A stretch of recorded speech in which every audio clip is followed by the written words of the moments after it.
यहाँ हम सबके बाप हैं। जो उलझा हमसे वो शमशान में राख है। चुप, एकदम चुप। एकरा आगे एक शब्द ओकरा बारे में बोल लेना। खौफ तो गली के कुत्ते भी मचा देते हैं, लेकिन दहशत तो शेर के आहट से ही होती है। शेर घायल है मगर दहशत तो शेर के आहट, अगर सनक गया तो ये कहीं बार में। केकरा सामने बैठल बड़े पता बा? हमसे हमारी गुस्ताखी की हद मत पूछ। हम वो हैं जो जमीन पर आईना रख के आसमान का गुरूर कुचल देते हैं। मस्ती नहीं, तेरी हस्ती मिटा दूंगा।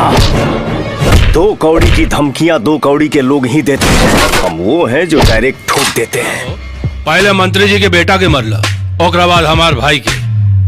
सिलेक्शन तो बड़ा तगड़ा बा हो तोहार। सिलेक्शन तो हमार तगड़ा